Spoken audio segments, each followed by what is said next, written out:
இன்னைக்கு பார்க்க போகிற டாபிக் பார்த்தீங்கன்னா தமிழ்நாட்டின் இயற்கை பிரிவுகள் அப்படிங்கிற டாபிக். சரிங்களா? ஸோ அதில் நமக்கு முக்கியமான விஷயங்கள் மட்டும் என்ன அப்படிங்கிறத வந்து நம்ம பார்த்துடலாம். சரிங்களா?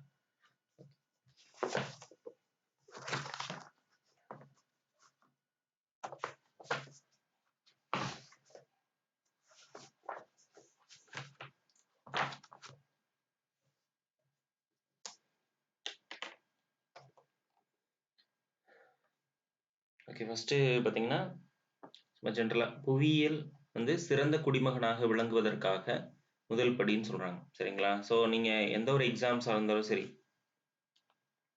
நம்மளோட யூபிஎஸ்சிலாம் பார்த்தீங்கன்னா ஜியாகிரபிக்கு ரொம்ப இம்பார்ட்டன்ஸ் கொடுப்பாங்க. சரிங்களா? ஸோ அந்த மாதிரி பார்க்கும்போது முக்கியமானது அப்படின்னு சொல்லி சொல்கிறாங்க. சரி, நமக்கு எக்ஸாம் பாயிண்ட் ஆஃப் வியூ தேவையில்லை, சும்மா தெரிஞ்சுக்கிறதுக்காக சொல்கிறேன். ஸோ அதுக்கப்புறம் கீழே வந்துருங்க. 1956 சரிங்களா? 1956 மாநில மறுசீரமைப்பு சட்டம். தமிழ்நாடு வந்து பார்த்தீங்கன்னா மொழிகளின் அடிப்படையில் என்ன பண்ணுறாங்க, எல்லா மாநிலங்களும் பிரிக்கிறாங்க. ஸோ அந்த மாதிரி தமிழ்நாடு என்ன பண்ணுறாங்க, பிரிக்கப்பட்டதுன்னு சொல்கிறாங்க. சரிங்களா? ஓகே, அடுத்தது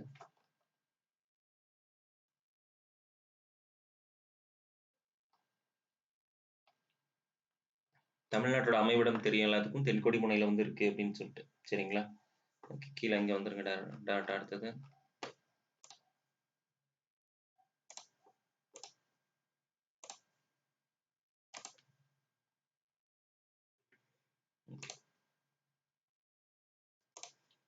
ஸோ அமைவிடம் மற்றும் பரப்பளவு. ஸோ எப்பவுமே பார்த்தீங்கன்னா இந்த டீட்டெயில் வந்து நமக்கு ரொம்ப முக்கியம். சரிங்களா? அதாவது மொத்தம் 28 மாநிலங்கள் இருக்குது அப்படின்னு சொல்கிறாங்க. அதில் தமிழ்நாடை பொறுத்த வரைக்கும் இந்தியாவோட தென்பகுதியில் அமைந்துள்ளது. அதோட நிலப்பரப்பு 8 டிகிரி 4 வடாட்சி முதல் 13 டிகிரி 35 வடாட்சி வரையிலும், அதுக்கப்புறம் 76 டிகிரி 18 கிழக்கு தீர்க்கம் முதல் 80 டிகிரி 20 கிழக்கு தீர்க்கம் வரையில் வந்து பரவியுள்ளதாக சொல்றாங்க. சரிங்களா? ஸோ இது வந்து ரொம்ப முக்கியம் எக்ஸாம் பாயிண்ட் ஆஃப் வியூல. ஸோ இந்தியாவுக்கு இது ரொம்ப முக்கியம். இந்தியா லெவலையும் நம்ம வந்து ஆல்ரெடி பார்த்தோம். சரிங்களா? அதுக்கும் இந்த அச்சதீர்க்க பரவல் வந்து ரொம்ப முக்கியம். தமிழ்நாட்டுக்கும் அச்சதீர்க்க பரவல் வந்து தேவை. சரிங்களா? அதனால இது ரொம்ப எக்ஸாம் பாயிண்ட் ஆஃப் வியூ நல்லா பார்த்து வச்சுக்கோங்க. தமிழ்நாட்டின் கடைக்கோடி பகுதிகளாக கிழக்கில் வந்து கோடியக்கரை, மேற்கில் வந்து ஆனைமலையும், வடக்கில் வந்து பழவேற்காடு ஏரி, தெற்கில் வந்து குமரிமுனை இருக்கு அப்படின்னு சொல்லி சொல்றாங்க. சரிங்களா? இதோட எல்லைகள், தமிழ்நாட்டோட எல்லைகள் நம்ம வச்சுக்கலாம். ஓகேவா? அடுத்தது தமிழ்நாடோட பரப்பளவு எவ்வளவுன்னு பார்த்தீங்கன்னா 1,30,058 சதுர கிலோமீட்டர் அப்படின்னு சொல்லி சொல்றாங்க. அதே மாதிரி இந்தியாவின் 11வது பெரிய மாநிலம். சரிங்களா? இது வந்து பரப்பளவை பொறுத்த வரைக்கும் 4% வந்து கொண்டு வந்துரு அப்படின்னு சொல்லி சொல்றாங்க. சரிங்களா? மொத்த பரப்பளவுல 4% வந்து வச்சிருக்காங்க அப்படின்னு சொல்லி சொல்றாங்க. அடுத்தது எல்லைகளும் அதன் அண்டை மாநிலங்களும் அப்படின்னு சொல்லி சொல்றாங்க. ஸோ கிழக்கே வங்காள விரிகுடாவும், மேற்கே கேரளாவும், வடக்கே ஆந்திர பிரதேசமும், வடமேற்கே வந்து பார்த்தீங்கன்னா கர்நாடகம், தெற்கே வந்து இந்திய பெருங்கடல் தமிழ்நாட்டின் எல்லைகளாக அமைந்துள்ளது. சரிங்களா? இது வந்து நமக்கு தமிழ்நாட்டின் எல்லைகள் அப்படின்னு சொல்லி சொல்றாங்க. ஓகேவா? ஓகே, அடுத்தது பார்த்தீங்கன்னா கீழே மன்னார் வளைகுடா மற்றும் பாக் நீர்ச்சந்தி தமிழ்நாட்டையும் இந்தியாவின் தென்கிழக்கில் உள்ள இலங்கையும் வந்து பிரிக்கிறது சொல்றாங்க. சரிங்களா? ஆல்ரெடி நம்ம இந்தியா பறிக்கும் போதே பார்த்துருப்போம். சரிங்களா? பாக் நீர்ச்சந்தி எந்த இடத்துல இருக்கு அப்படின்னு சொல்லி சொல்லுவோம். சரிங்களா? ஸோ எல்லாமே மேப் பேஸ்டு படிக்கும்போது உங்களுக்கு இன்னும் ஈஸியாக இருக்கும். ஸோ பார்த்தீங்கன்னா இந்தியா வந்து இப்படி இருக்கும். ஸோ இந்த இடத்துல வந்து இலங்கை வந்து இருக்கும். சரிங்களா? ஸோ இந்த இடத்துல தான் நமக்கு அந்த பாக் நீர்ச்சந்தி அப்படிங்கிறது இருக்கு. சரிங்களா? இந்த இடத்துல பார்த்தீங்கன்னா அந்த தென்கோடி முனைன்னு சொல்லுவாங்க. இந்த இடத்துல பாக் நீர்ச்சந்தி இருக்கு. சரிங்களா? குஜராத்துக்கு அடுத்தபடியாக தமிழ்நாடு பொறுத்த வரைக்கும் 940 கிலோமீட்டர் நீளமுடன் இந்தியாவின் 3வது நீளமான கடற்கரை வந்து கொண்டுள்ளது. சரிங்களா? ஸோ எல்லாத்துக்கும் தெரியும் உலகிலேயே 2வது மிக நீளமான கடற்கரை வந்து மெரினா பீச். ஸோ அது வந்து தமிழ்நாட்டில் இருக்கு அப்படிங்கிறது எல்லாத்துக்கும் தெரியும். சரிங்களா? அந்த மாதிரி இது வந்து சொல்றாங்க. சரிங்களா? அடுத்தது வந்து அரசியல் பிரிவுகள். ஸோ ஒரே நிமிஷம். ஸோ இதான் அடுத்தது பார்த்தீங்கன்னா இது வந்து நீளமான கடற்கரை நான் சொன்னது மெரினா. அதே மாதிரி பார்த்தீங்கன்னா நமக்கு 2வது பெரிய கடற்கரை வந்து இருக்கு உலகிலேயே அப்படின்னு சொல்லலாம். சரிங்களா? ஸோ இந்தியாவின் 3வது நீளமான கடற்கரைன்னு சொல்லலாம். ஸோ அதாவது கடற்கரையோட நீளம், மொத்த நீளம் சொல்றாங்க. பீச் ஆக்சுவலா மெரினா அப்படிங்கிறது ஒரு பீச், அதோட நீளம் தான் 2வதுன்னு சொல்றோம் உலகிலேயே. சரிங்களா? ஸோ இது வந்து கடற்கரை மொத்தமா எவ்வளவு தூரம் இருக்கு நம்ம கடற்கரை அப்படிங்கிறதான் இது சொல்லியிருக்காங்க. ஓகேங்களா? இந்தியாவை பொறுத்தவரை. அடுத்தது அரசியல் பிரிவுகள். தமிழ்நாட்டில் உருவான காலகட்டத்தில் வெறும் 13 மாவட்டங்கள் மட்டும்தான் இருந்துச்சு. ஸோ அதுக்கப்புறம் பார்த்தீங்கன்னா நிறைய பிரிச்சுக்கிட்டே இருக்காங்க. சரிங்களா? இதை கள்ளக்குறிச்சி, தென்காசி, செங்கல்பட்டு, ராணிப்பேட்டை, திருப்பத்தூர்லாம் பிரிச்சு 37 மாவட்டங்கள் இருக்குன்னு சொல்றாங்க. பட் 38வது மாவட்டமா என்ன பண்ணியிருக்காங்க, மயிலாடுதுறை வந்து பிரிச்சிருக்காங்க. சரிங்களா? கடைசியா பிரிச்சது மயிலாடுதுறை. அதெல்லாம் எழுதிக்கோங்க. 38வது மாநிலம். சரி, மாவட்டம். ஓகேங்களா? ஸோ அதே மாதிரி இப்போ மறுபடியும் ரீசெண்டாக கூட சொல்லிட்டு இருக்காங்க. பொள்ளாச்சி இந்த மாதிரி நிறைய விஷயங்கள், பழனி இதெல்லாம் பிரிக்கிறதா சொல்லிட்டு இருக்காங்க. பட் இன்னும் அமலுக்கு வரல. சரிங்களா? அமலுக்கு வந்து நம்ம அதை வந்து நோட் பண்ணிக்கலாம். ஓகே. ஸோ இப்போதைக்கு 38வது மாநிலமாக மாவட்டமாக மயிலாடுதுறை வந்து பிரிச்சிருந்தாங்க. ஓகேவா? அடுத்தது ஸோ நிர்வாக பிரிவுகள் வந்து சொல்லியிருக்காங்க. ஸோ அதே தான். சரிங்களா? இது வந்து 38 அப்படின்னு சொல்லி மாற்றிக்கோங்க. மீதி இருக்கிறதெல்லாம் நீங்கள் வந்து பார்த்துக்கலாம். சரிங்களா?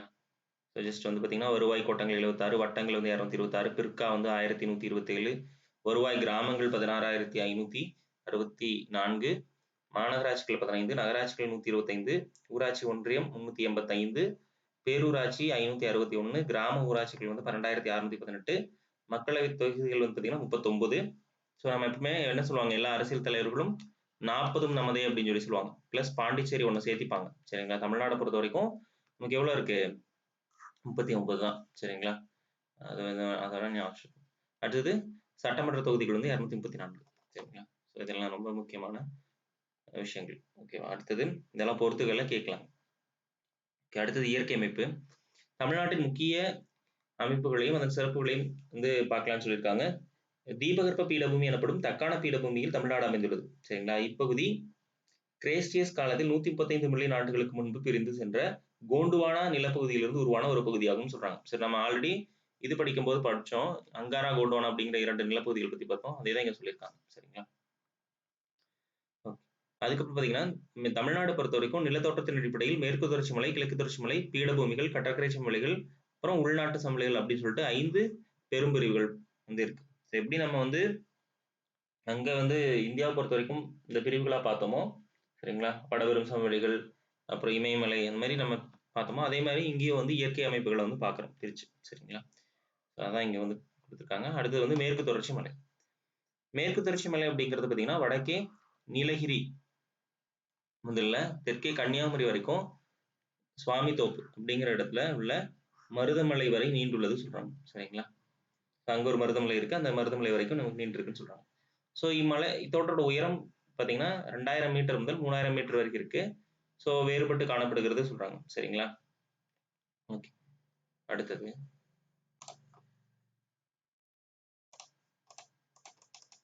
சரி, இந்த மேப் வந்து கொடுத்துருக்காங்க. ஜஸ்ட் நீங்க வந்து கோ த்ரூ பண்றதுக்காக வச்சுக்கலாம். சரிங்களா? சென்னை, நீலகிரி மற்றும் கன்னியாகுமரி மாவட்டங்களை தவிர மற்ற மாவட்டங்கள் பல்வேறு காலகட்டங்கள்ல பிரிச்சிருக்காங்க. சரிங்களா? இது வரைக்கும் பிரியாதது வந்து சென்னையும் நீலகிரி தான். சென்னையுமே பார்த்தீங்கன்னா முதல்ல இருந்த சென்னையில நிறைய பிரிச்சுட்டாங்க. சரிங்களா? அந்த மாதிரி இருக்கும்.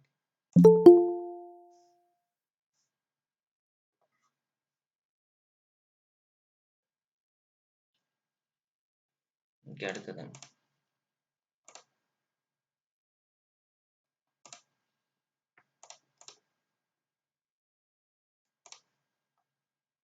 ஓகே. ஸோ அதோட கண்டினியூஷன் தான் இங்க. சரிங்களா? மலைத்தொடர்கள் தொடர்ச்சியாக இருந்தாலும் சில கணவாய்கள் வந்து காணப்படுது. அந்த கணவாய்கள் என்னன்னு பார்த்தீங்கன்னா, பாலக்காடு கணவாய், செங்கோட்டை கணவாய், அதுக்கப்புறம் பார்த்தீங்கன்னா ஆரல்வாய்மொழி கணவாய் மற்றும் அச்சன் கோவில் கணவாய். சரிங்களா? இதெல்லாம் வந்து முக்கிய கணவாய்கள் எங்க இருக்கு, நமக்கு மேற்கு தொடர்ச்சி மலையில காணப்படும் கணவாய்கள்னு சொல்றாங்க. சரிங்களா? ஸோ இத்தொடரின் முக்கிய கணவாய்களாகவும் சொல்றாங்க. அதே மாதிரி நீலகிரி, ஆனைமலை, பழனிமலை, ஏலக்காய் மலை, வருசநாடு, ஆண்டிப்பட்டி மற்றும் அகத்தியர் மலைகள் மேற்கு தொடர்ச்சி மலையில் அமைந்துள்ள முக்கிய மலைகள்னு சொல்றாங்க. சரிங்களா? இதெல்லாம் கணவாய்கள், இதெல்லாம் வந்து மலைகள். அடுத்தது நீலகிரி மலை. நீலகிரி மலை பொறுத்த வரைக்கும் தமிழ்நாட்டுல வடக்கு பகுதியில அமைந்துள்ளது. 2000 மீட்டருக்கு மேல் உயரம் கொண்டது. 24 சிகரங்கள் காணப்படுகிறது. ஸோ இது ரொம்ப முக்கியமானது. இம்மலையின் உயரமான சிகரம் வந்து பார்த்தீங்கன்னா தொட்டபெட்டா. சரிங்களா? ஊட்டி போனா முக்கியமான இந்த டூரிஸ்ட் பிளேஸே இந்த தொட்டபெட்டான்னு சொல்லுவாங்க. சரிங்களா? 2637 மீட்டர். இந்த உயரமும் நமக்கு எவ்வளோன்னு முக்கியம். 2637. சரிங்களா? ஸோ 2, 3, 6, 7 அப்படி ஞாபகம் வச்சுக்கலாம். சரிங்களா? இப்போ ஈஸியாக உங்களுக்கு ஞாபகம் வந்துடும். கன்ஃபியூஸ் ஆகாது ஆப்ஷன் பார்த்து. ஸோ ஓகேங்களா? 2க்கு அப்புறம் 3 வரும், 6க்கு அப்புறம் 7 வரும் அப்படின்னு வச்சுக்கலாம். ஓகே. ஸோ முக்கூர்த்தி அப்படிங்கிறது பார்த்தீங்கன்னா 2554 மீட்டர் உயரம் கொண்ட மற்றொரு சிகரம் சொல்றாங்க. ஓகேவா? அடுத்தது ஊட்டி, குன்னூர் ஆகியவை இம்மலையில் அமைந்துள்ள முக்கியமான மலைவாழிடம் சொல்றாங்க. 2700க்கும் அதிகமான பூக்கும் தாவரங்கள், மாநில விலங்கான நீலகிரி வரையாடு இங்க வந்து இருக்கு. சரிங்களா? ஆல்ரெடி நம்ம பார்த்தோம். கரண்ட் அஃபேர்ஸ்ல நீலகிரி வரையாடு கணக்கெடுப்பு நடந்துட்டு இருக்கிறதா பார்த்தோம். அந்த நீலகிரி வரையாடு மாநில விலங்கு, தமிழ்நாட்டின் மாநில விலங்கு. ஸோ அது வந்து அதிகமா காணப்படுறது இந்த நீலகிரி மாவட்டங்கள் தான். சரிங்களா? இந்த தொட்டபெட்டா சிகரம் பத்தி குடுத்திருக்காங்க. அடுத்தது ஆனைமலை. ஆனைமலை அப்படிங்கிறது பார்த்தீங்கன்னா, தமிழ்நாடு மற்றும் கேரளா எல்லைப் பகுதியில பாலக்காடு கணவாய்க்கும் தெற்கே அமைந்துள்ளது சொல்றாங்க. சரிங்களா? ஆனைமலைங்க பாலக்காட்டு கணவாய்க்கு தெற்கில் அமைந்துள்ளது. ஆனைமலை வந்து பார்த்தீங்கன்னா, புலிகள் காப்பகம், ஆழியாறு பாதுகாக்கப்பட்ட காடுகள், வால்பாறை மலை வாழ்விடம், காடம்பாறை நீர்மின் நிலையம் போன்றவை இப்பகுதியில் அமைந்துள்ளது சொல்றாங்க. அதே மாதிரி ஆழியார் மற்றும் திருமூர்த்தி அணைகள் பார்த்தீங்கன்னா, இம்மலையின் அடிவாரத்தில் காணப்படுகிறது. எந்த மலையில? ஆனைமலை மலை. சரிங்களா? ஓகேவா? அடுத்தது பழனிமலை. பழனிமலைங்கிறது மேற்கு தொடர்ச்சி மலையின் கிழக்கு பகுதின்னு சொல்றாங்க. மேற்கு தொடர்ச்சி பகுதியோட கிழக்குல அமைந்துள்ளது. திண்டுக்கல் மாவட்டத்துல வந்து இருக்கு. பழனிமலையின் மிக உயரமான சிகரம் வந்து வந்தராவ். இது எவ்வளவுன்னா 2533 மீட்டர் சொல்றாங்க. அடுத்தது வேம்படிச்சோலை வந்து 2505 மீட்டர். இது இரண்டாவது உயர்ந்த சிகரம். எங்க? பழனிமலை. இதெல்லாம் இந்த சிகரம் எல்லாம் எந்த மலையில் அமைந்துள்ளதுன்னு கொஸ்டின் வரும். அதே மாதிரி இதோட உயரம், இரண்டாவது சிகரம் இதெல்லாம் ரொம்ப முக்கியமா எக்ஸாம் பாயிண்ட் ஆஃப் வியூல. சரிங்களா? மலைவாழிடமான கொடைக்கானல் வந்து பாத்தீங்கன்னா 2150 மீட்டர் அங்க வந்து இருக்கு. அதே மாதிரி பழனிமலையின் தென் மத்தியில் அமைந்துள்ளது. அப்ப கொடைக்கானல் எங்க இருக்குன்னா பழனிமலையில இருக்கு. அடுத்தது ஏலக்காய் மலை பத்தி. தமிழ்நாட்டோட தென்மேற்கு பகுதியில் வந்து அமைந்துள்ளது. ஏலமலை குன்றுகள் எனவும் இது அழைக்கப்படுகிறது. ஏலக்காய் மலைக்கு இன்னொரு பேருனா ஏலமலை குன்றுகள் சொல்றாங்க. இங்கு அதிகமான ஏலக்காய் பயிரிடப்படுவதால் இப்பெயர் பெற்றுள்ளது. மிளகு, காஃபி ஆகியன இப்பகுதியில் பயிரிடப்படும் முக்கிய பயிர்கள் சொல்றாங்க. சரிங்களா? வடமேற்கில் ஆனைமலையோடும், வடகிழக்கில் பழனி மலையோடும், தென்கிழக்கில் ஆண்டிப்பட்டி மற்றும் வருசநாடு குன்றுகளோடும் இணைகிறது சொல்றாங்க. சரிங்களா? ஸோ அதனால முக்கியமா என்னென்ன பயிரிடப்பட்டு தெரிஞ்சுக்கோங்க. அடுத்தது இது வந்து உயரம். ஒவ்வொரு சிகரத்தோட உயரங்கள் வந்து கொடுத்துருக்காங்க. சரிங்களா? மேற்கு தொடர்ச்சி மலையோட உயரத்தோட சிகரம் எவ்வளோ? ஸோ முக்கியமா தொட்டபெட்டா ரொம்ப முக்கியம். முதல் தமிழ்நாட்டோட மிக உயரமான சிகரம் வந்து இதுதான். சரிங்களா?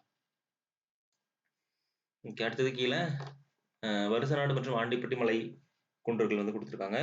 மேற்கு தொடர்ச்சி மலையின் கிழக்கு நோக்கிய நீச்சி வருசநாடு மற்றும் ஆண்டிப்பட்டி குன்றுகள் ஆகும். மேகமலை, கழுகுமலை, குரங்கணிமலை, அடுத்தது சுருளி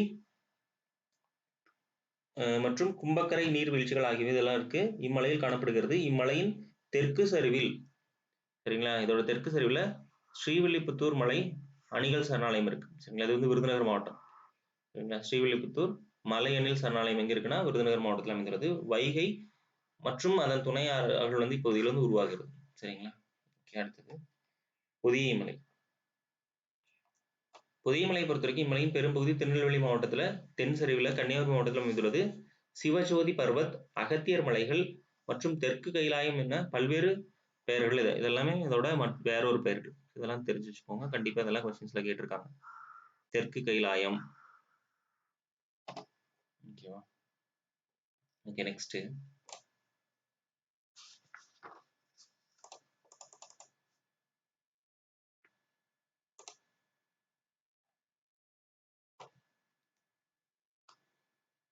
மேற்கு தொடர்ச்சி மலையோட உயிர் பன்மை செறிந்த ஒன்றாக திகழ்கிறது.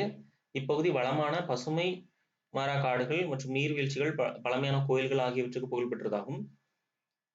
களக்காடு முண்டந்துறை புலிகள் காப்பகம் இப்பகுதியில் அமைந்துள்ளது. சரிங்களா? களக்காடு முண்டந்துறை புலிகள் காப்பகம் ரொம்ப முக்கியம். சரிங்களா? இது எங்க அமைந்துள்ளது அப்படின்னா அதுவும் பொதிகை மலையில தான் இருக்கு. ஓகே, நம்ம அந்த இது படிக்கும்போது தமிழ்ல வந்து இந்த புலிகள் காப்பகம் பத்தி ஒன்று படிக்கும்போது பார்த்துருப்போம். சரிங்களா? மகேந்திரகிரி மலைக்குன்றுகள். இம்மலை தொடர் கன்னியாகுமரி மற்றும் திருநெல்வேலி மாவட்டங்களில் எல்லை பகுதியிலும் மேற்கு தொடர்ச்சி மலையின் தென்பகுதியாகவும் அமைந்துள்ளது. சராசரி உயரம் பார்த்தீங்கன்னா 1645 சொல்றாங்க. எக்ஸாம் பண்ணாலும் தேவையில்லை. அடுத்து கீழே வந்துடும். கிழக்கு தொடர்ச்சி மலை. மேற்கு தொடர்ச்சி மலை அவ்வளவுதான். அடுத்து கிழக்கு தொடர்ச்சி மலை. கிழக்கு தொடர்ச்சி மலையில என்னென்ன மலைகள் இருக்குங்கிறது பார்க்கலாம். மேற்கு தொடர்ச்சி மலையை போலின்றி கிழக்கு தொடர்ச்சி மலை தொடர்ச்சி அற்று காணப்படும். சரிங்களா? ரொம்ப முக்கியம். இம்மலையானது பல இடங்களில் வங்காள கடலில் கலக்கும் ஆறுகளால் பிரிக்கப்படுகிறது.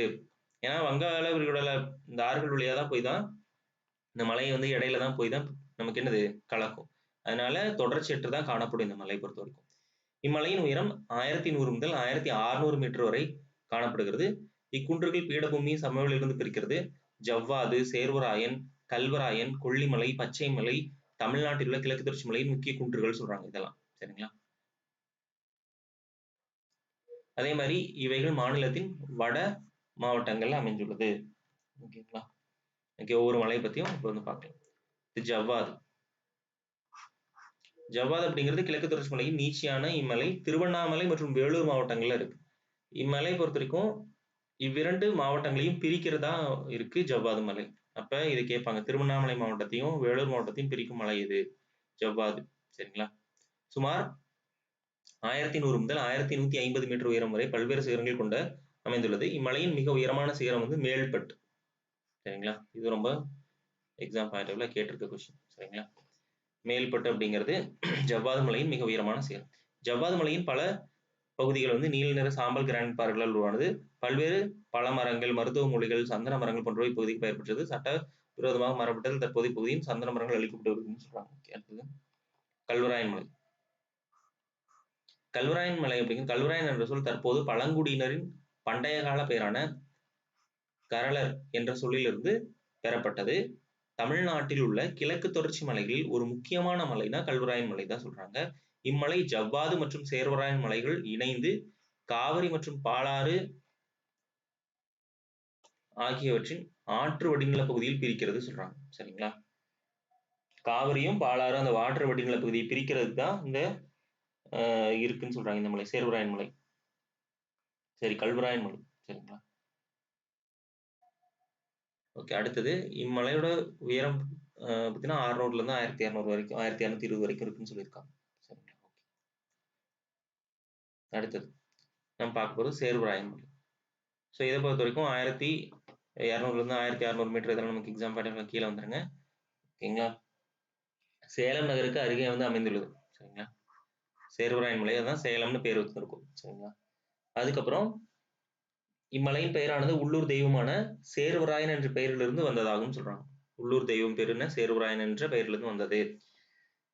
இதோட அமைந்துள்ள 1620 மீட்டர் உயரம் கொண்ட சோலை கரடு என்பது கிழக்கு தொடர்ச்சி மலையின் தென் பகுதியில் அமைந்துள்ள உயரமான சிகரம்.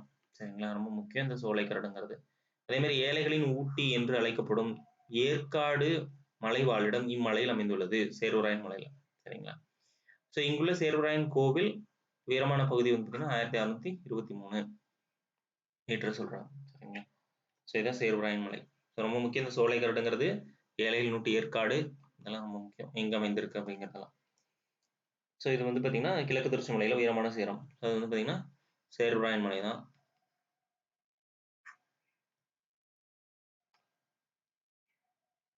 கொல்லிமலை அடுத்தது. கொல்லிமலை பார்த்தீங்கன்னா நாமக்கல் மாவட்டத்தில் இருக்க எல்லாத்துக்கும் தெரிஞ்சதா. இது ஒரு சிறிய மலைத்தொடராகும். இது வந்து சுமார் 2800 சதுர கிலோமீட்டர் பரப்பளவும் 1300 மீட்டர் உயரம் வரை இது வந்து இருக்குன்னு சொல்றாங்க. தென்னிந்தியாவின் கிழக்கு கடற்கரை இணையாக செல்கிறது. அதே மாதிரி அரபல்லீஸ்வரர் கோயில் இந்த மலைத்தொடரில் அமைந்துள்ள ஒரு முக்கியமான புனித தலம் சொல்றாங்க. சரிங்களா? கிழக்கு தொடர்ச்சி மலைகளின் பிற பகுதியில் ஒப்பிடுகையில் இங்கு பசுமை மாறா காடுகள் அல்லது சோலை காடுகள், பசுமை மாறா காடுகள் அல்லது சோலை காடுகள் வந்து அதிகம் காணப்படுகின்றனன்னு சொல்றாங்க. ஓகேங்களா? மற்ற கிழக்கு தொடர்ச்சி மலையை விட இங்க வந்து பசுமை மாறா காடுகளும் சோலை காடுகள் அதிகமா இருக்கு. பல காப்பி தோட்டங்கள், பழங்கள், பூக்கள், சவுக்கு பண்ணைகள் இம்மலையில் பகுதியில் காணப்படுகிறது. சரிங்களா?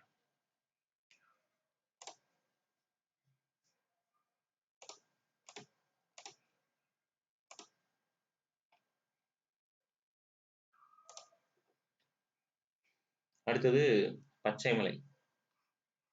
பச்சைமலை பொறுத்த வரைக்கும் திருச்சிராப்பள்ளி, பெரம்பலூர், சேலம் மாவட்டங்கள்ல உயரம் குறைந்த குன்று தொடர்களாக காணப்படுகிறது. தமிழ் மொழியில் பச்சை என்பது பசுமையை குறிக்கும். சரிங்களா? ஸோ இம்மலையில் காணப்படும் தாவரங்கள் மற்ற பகுதியை விட பசுமையாக காணப்படுவதால் இது பச்சை மலை என அழைக்கப்படுகிறது. இம்மலையின் பலாப்பழம் ஒரு குறிப்பிடத்தக்க வேளாண் பருவ விளைபொருட்களாக இருக்குன்னு சொல்றாங்க. சரிங்களா? அடுத்தது தமிழ்நாட்டில் முக்கியமான மலைகள், அதோட மாவட்டங்கள். சரிங்களா? என்னன்னா இதெல்லாம் ஜஸ்ட் ரீட் பண்ணிக்கோங்க. இப்படி இது பொறுத்துகளை கேட்கலாம், இல்லை பொருந்தாதது எது அப்படின்னு சொல்லி கேட்கலாம். சரிங்களா? அதெல்லாம் நீங்க வந்து ஒரு டைம் எல்லாமே ரீட் பண்ணிடலாம். சரிங்களா? ரொம்ப முக்கியமான விஷயம். ஓகே, அடுத்து கீழே பீடபூமி. தமிழ்நாட்டில் பீடபூமி மேற்கு தொடர்ச்சி மலைகள் மற்றும் கிழக்கு தொடர்ச்சி மலைகளும் இடையே வந்து அமைந்துள்ளது. எங்க இருக்குன்னு பார்த்துக்கோங்க. மேற்கு தொடர்ச்சி மலைக்கும், அதாவது தமிழ்நாடு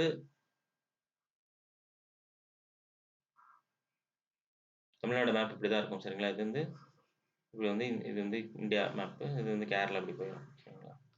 ஓகே, தமிழ்நாடு. தமிழ்நாடுல மேற்கு தொடர்ச்சி மலை மற்றும் கிழக்கு தொடர்ச்சி மலை இருக்குன்னா, ஸோ அதுக்கு இடையில இருக்கிறதா என்னது நமக்கு முக்கியமான அந்த பீடபூமிகள் வந்து இருக்கு. சரிங்களா? அதான் இங்க சொல்லியிருக்காங்க. பீடபூமி மேற்கு தொடர்ச்சி மற்றும் கிழக்கு தொடர்ச்சி மலைகளுக்கு இடையே வந்து ஏறக்குறைய முக்கோண வடிவம். சரிங்களா? இது முக்கோண வடிவத்தில் இருக்கு.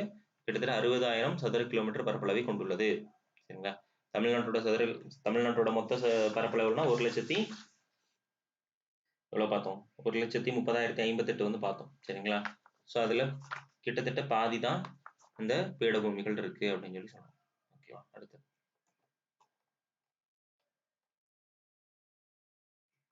தமிழ்நாட்டின் வடமேற்கு பகுதியில் அமைந்துள்ள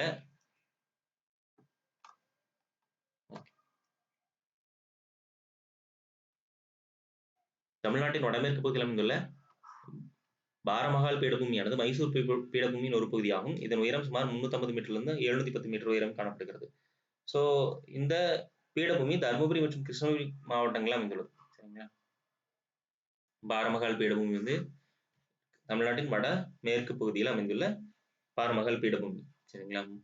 மைசூர் பீடபூமியோட ஒரு பகுதி. அது மட்டும் இல்லாம இங்கதான் எனது தருமபுரி மற்றும் கிருஷ்ணகிரி இருக்குன்னு சொல்றாங்க. அடுத்தது கோயம்புத்தூர் ஒரு பீடபூமி தான். கோயம்புத்தூர் பீடபூமியானது நீலகிரி மற்றும் தருமபுரி மாவட்டங்களுக்கு இடையே அமைந்துள்ளது. இதன் உயரம் 150 மீட்டர்லிருந்து 450 மீட்டர் வரை காணப்படுகிறது. இப்பீடபூமி சேலம், கோயம்புத்தூர், ஈரோடு மாவட்டங்களில் உள்ளடக்கியது. மோயர் ஆறு இப்பீடபூமியை மைசூர் பீடபூமியிலிருந்து பிரிக்கிறது. சரிங்களா? மோயர் ஆறு. சரிங்களா? அடுத்தது மேற்கு தொடர்ச்சி மலையின் உற்பத்தியாகும் பவானி, நொய்யல், அமராவதி ஆறுகள் இப்பீடபூமியில் பள்ளத்தாக்குகளை உருவாக்கி உள்ளன. நீலகிரி பகுதியில் பல மலையிடை பீடபூமிகள் காணப்படுகின்றன. சிகூர் பீடபூமி அவற்றில் குறிப்பிடத்தக்கது சொல்றாங்க. சரிங்களா? சிகூர் பீடபூமி வந்து இதுல வந்து குறிப்பிடத்தக்கது சொல்றாங்க. மதுரை பீடபூமி மதுரை மாவட்டத்தில் காணப்படுகிறது. இது மேற்கு தொடர்ச்சி மலையின் அடிவாரம் வரை நீண்டுள்ளது. வைகை மற்றும் தாமிரபரணி வடிநில பகுதிகள் இது இருக்கு. சரிங்களா? அப்ப தமிழ்நாட்டுல முக்கியம் 3 பீடபூமி தான். ஒண்ணு கோயம்புத்தூர் பீடபூமி, மதுரை பீடபூமி, இன்னொன்று வந்து பாரமகால் பீடபூமி. சரிங்களா? ஓகே, அடுத்தது சமவெளி பகுதி. தமிழ்நாட்டில் காணப்படும் சமவெளிகளை வந்து 2ஆ பிரிக்கிறாங்க. அது வந்து பாத்தீங்கன்னா எப்படின்னா உள்நாடு மற்றும் கடற்கரை சமவெளின்னு பிரிக்கிறாங்க. பாலாறு, பொன்னை ஆறு, காவிரி, தாமிரபரணி ஆகிய ஆறுகள் வந்து உள்நாட்டு சமவெளியிலிருந்து உருவாகின்றன. காவிரி ஆற்று சமவெளி தமிழ்நாட்டில் வளமான சமவெளியில் ஒன்றுன்னு சொல்றாங்க. சரிங்களா? அடுத்தது காவிரி சமவெளியானது சேலம், ஈரோடு, கரூர், திருச்சி, புதுக்கோட்டை, தஞ்சாவூர், திருவாரூர், நாகப்பட்டினம் ஆகிய மாவட்டங்களில் பரவி இருக்கு. நமக்கு எக்ஸாம்பிள் இங்க வந்து தமிழ்நாட்டின் கடற்கரை சமவெளியானது கோரமண்டல் மற்றும் சோழமண்டல அல்லது சோழமண்டலம். சரிங்களா? கோரமண்டல கடற்கரை ஒண்ணுதான், சோழமண்டல கடற்கரை ஒண்ணுதான். சரிங்களா? ஸோ இதான் வந்து நம்ம பார்த்தோம் சோழமண்டல கடற்கரை இந்த சைடு இருக்கிறது. சரிங்களா? சமவெளி சோழர்கள் நிலம் எனவும் அழைக்கப்படுகிறது. இச்சமவெளி சென்னை முதல் கன்னியாகுமரி வரைக்கும் இருக்கு. இது வந்து கடற்கரை சமவெளி. இச்சமவெளி கிழக்கு நோக்கி பாய்ந்து வங்காள விரிகுடாவில் கடக்கும் ஆறுகளால் உருவாக்கப்படுகிறது. சில இடங்களில் இவை 80 கிலோமீட்டருக்கும் அதிகமான அகலத்துடன் காணப்படுகிறதுன்னு சொல்றாங்க.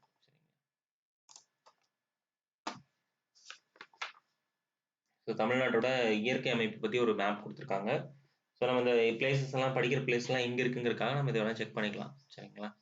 ஸோ நீங்க சப்போஸ் அடுத்த டைம் ரீட் பண்ணும்போது மேப் பேஸ்டு படிங்க. எப்பவுமே ஜியாகிரபி படிக்கும்போது அதான் சொல்லுவாங்க, மேப் பேஸ்டு படிங்க, உங்களுக்கு ஈஸியாக அண்டர்ஸ்டாண்ட் ஆகும். எக்ஸாம்ல கொஸ்டின்ஸ் வந்தாலும் நம்ம ஈஸியாக எழுத முடியும். சரிங்களா? ஓகே, அடுத்தது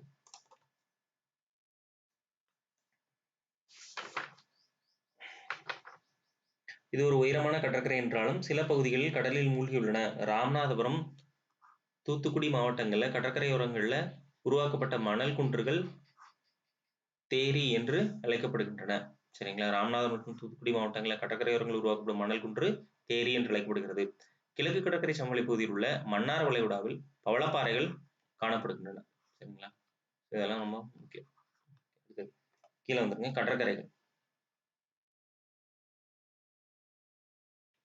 கடற்கரைகள் பொறுத்த வரைக்கும் வங்காள விரிகுடா கடலை ஒட்டி சோழமண்டல கடற்கரை பல அழகான மற்றும் சிறப்பு வாய்ந்த கடற்கரைகளை கொண்டுள்ளது. தமிழ்நாட்டின் தங்கமணல் கடற்கரை பகுதியில் பனை மரங்களும் சவுக்கு தோப்புகளும் பரவலாக காணப்படுகின்றன.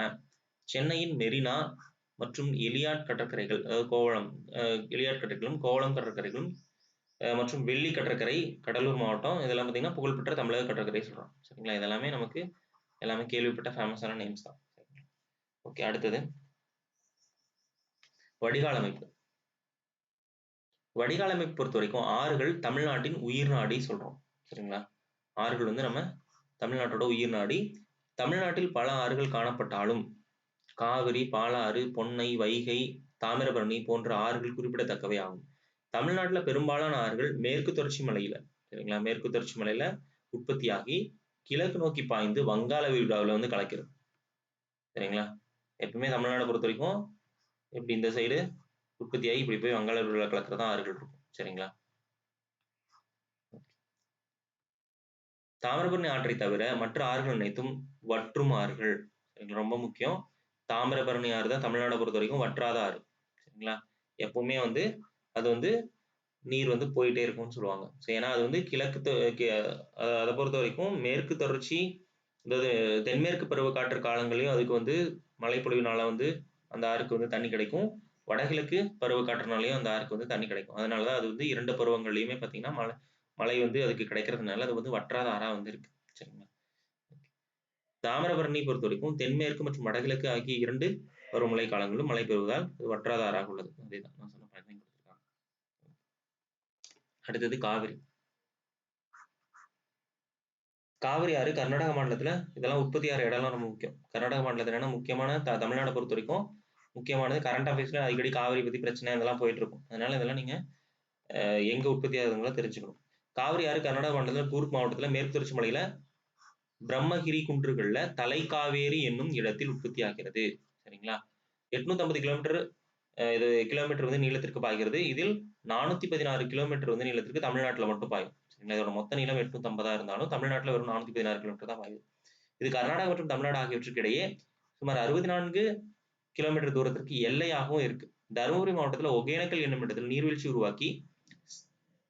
உருவாக்குகிறது. ஸ்டான்லி நீர்த்தேக்கம் என்று அழைக்கப்படும் மேட்டூர் அணை. மேட்டூர் அணைக்கு இன்னொரு பேர் பார்த்தீங்கன்னா ஸ்டான்லி நீர்த்தேக்கம் சேலம் மாவட்டத்துல இவ்வாற்றின் குறுக்கே கட்டப்பட்டுள்ளது. மேட்டூர் நீர்த்தேக்கத்துக்கு இருந்து சுமார் 45 கிலோமீட்டர் தொலைவில் பவானி ஆறு இதோட துணை ஆறாகும். வலது கரையில் வந்து காவிரி இணையும் சொல்லுவாங்க. சரிங்களா? பவானி வந்து கேள்விப்பட்டிருக்கீங்க. பவானியில பாத்தீங்கன்னா காவிரி ஆறும் இந்த பவானி ஆறும் வந்து இப்படி 2 இணையும். சரிங்களா? அது பவானி ஆறு.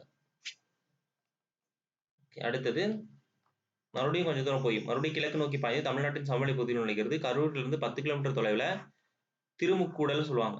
என்னும் இடத்துல வலது கரையில மேலும் 2 துணை ஆறுகள், அதாவது அமராவதி மற்றும் நொய்யல் ரெண்டுமே இணையும். சரிங்களா? அதனாலதான் போக போக காவிரி வந்து பாத்தீங்கன்னா ரொம்ப பெருசா போயிட்டே இருக்கும். அதான் அகன்ற காவிரின்னு சொல்லுவாங்க. இப்போதைக்கு ஆற்றில் அகலம் அதிகரிப்பதால் இது அகன்ற காவேரி அப்படின்னு சொல்லுவாங்க. கிட்டத்தட்ட கரூர் பக்கத்துல எல்லாம் போகும்போது ரொம்ப அகலமாக காணப்படும் காவிரி ஆறு. சரிங்களா? திருச்சிராப்பள்ளி மாவட்டத்தில் இந்த ஆறு 2 கிளைகளாக பிரிந்து வடகிளை கோளெருன் அல்லது கொள்ளிடம் எனவும் தென்கிளை காவிரியாகவும் தொடர்கிறது. இவ்விடத்தில் காவிரி டெல்டா சமவெளி தொடங்குகிறது. சுமார் 11 கிலோமீட்டர் நீர் தொலைவிற்கு பாய்ந்த பின்பு இவ்விரு கிளை ஆறுகளும் இணைந்து மறுபடியும் ஸ்ரீரங்கம் தீவை உருவாக்குகின்றன சொல்றாங்க. சரிங்களா? ஃபர்ஸ்ட் இந்த இடத்துல இப்படி வர ஆறு 2ஆக பிரிஞ்சு கொள்ளிடம் மற்றும் காவிரியா பிரிஞ்சு மறுபடியும் என்னது இணையும். இது வந்து ஸ்ரீரங்கம் வந்து ஒரு தீவா வந்து நமக்கு இருக்கும். சரிங்களா?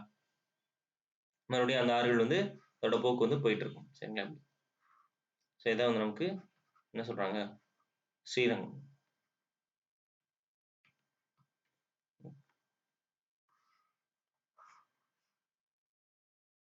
அடுத்தது கிராண்ட் அணைக்கட்டு எனப்படும் கல்லணை காவிரி ஆற்றின் குறுக்கே கட்டப்பட்டது. இந்த ஆறு கல்லணை கடந்த பின்பு பல கிளைகளாக பிரிந்து டெல்டா பகுதி முழுவதற்கும் ஒரு வளைவு அமைப்பை உருவாக்கி காவிரி டெல்டா பகுதியின் கிளை ஆறுகள் உண்டாகி இவ்வளைவுகள் பார்த்தீங்கன்னா தென்னிந்தியாவின் தோட்டம் என்று அழைக்கப்படுகிறது. சரிங்களா?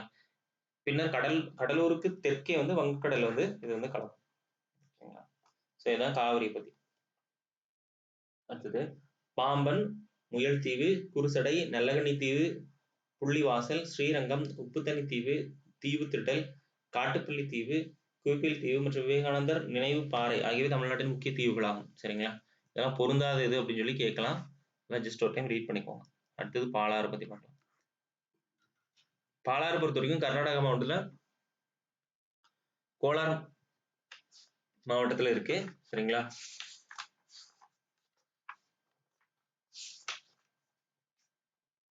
கோலார் மாவட்டத்துல வந்து இருக்குன்னு சொல்றாங்க. ஸோ தலகவாரா கிராமத்துல அப்பால் வந்து உற்பத்தி ஆகுறது சொல்றாங்க. சரிங்களா? கோலார் மாவட்டம் தலகவாரா அப்படிங்கிற இடத்துல. சுமார் 17,871 சதுர கிலோமீட்டர் பரப்பளவில் பாய்கிறது. 57% தமிழ்நாட்டிலும், மீதமுள்ள பகுதிகள் கர்நாடகா மற்றும் ஆந்திரால வந்து பாயுது. பாலாரை பொறுத்த வரைக்கும். சரிங்களா? அடுத்தது பொன்னி, கவுண்டினியா நதி, மலட்டாறு, செய்யாறு, கிளியாறு ஆகியன பாலாற்றின் துணை ஆறுகளாகும். இவ்வாற்றின் மொத்த நீளம் 348 கிலோமீட்டர். இதில் 222 தொலைவு தமிழ்நாட்டில் பாய்கிறது. இது வேலூர் மற்றும் காஞ்சிபுரம் மாவட்டங்கள் வழியாக பாய்கிறது. கூவத்தூருக்கு அருகே வங்காள விரிகுடால வந்து கலக்குதுன்னு சொல்றாங்க. சரிங்களா?